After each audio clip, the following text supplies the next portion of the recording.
Striped bass are incredible creatures. They are predators like no other, which make them very fun to fly fish for, but can also be challenging because they do eat so many different things. So you have to find what they're eating specifically that day. So the migration is the spring and the fall. So they start down the Chesapeake in the spring and they migrate all the way up to the north following the water temps. They spawn in the Hudson, Chesapeake, Delaware River, a few others as well. And then some of them will travel all the way up to Maine or Canada, and some will come back to the same place every year. I live out in Martha's Vineyard. We have stripers that migrate to here every year and stay here for the entire season.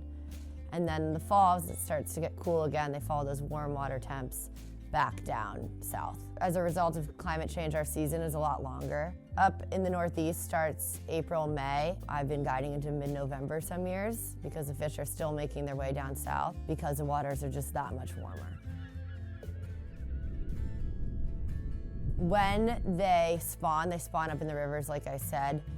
And to me, it's pretty amazing that they are actually even striped bass and that they exist, because they'll lay up to 1 million eggs, and 1 in 8,000 will survive that first year. The incubation period is 24 to 48 hours. They're really, really susceptible to runoff, silt, pH levels, acidity levels.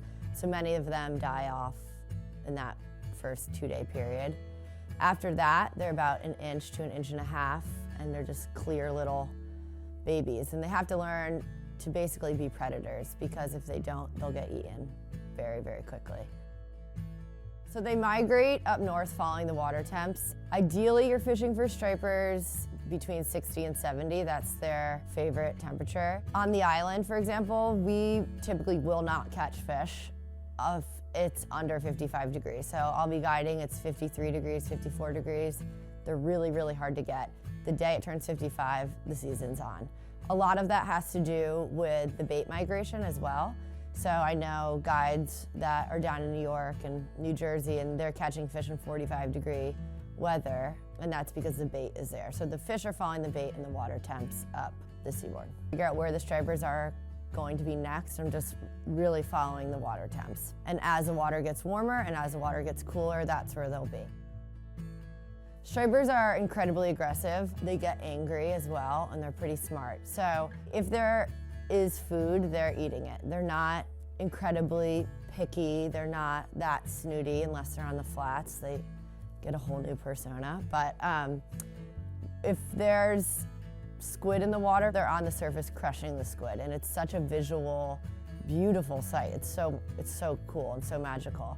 They're really smart in the way that they know how to expel energy when they need to, like charging bait, and they fight super, super, super hard. They have these big head shakes, but they're smart where they're hanging out in different water columns, they're following different tides, they're hiding behind rocks or in eddies. It makes it very fun to fish for because you can fish for them in so many different ways.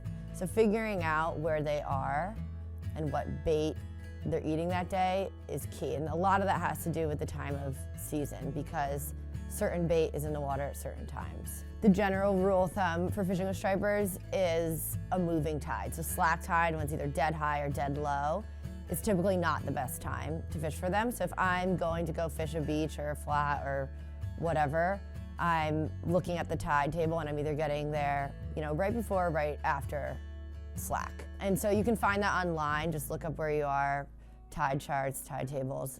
That's not to be said that you can't catch fish during slack. Some of the biggest fish I've caught are during slack, and I think they're smart. They don't want to work as hard. There's no current, but the bait fish isn't moving as much, so it kind of turns off that predator instinct. We'll go more into depth about what tide to fish in the following modules, but generally, as long as the tide's moving, you're in the right spot.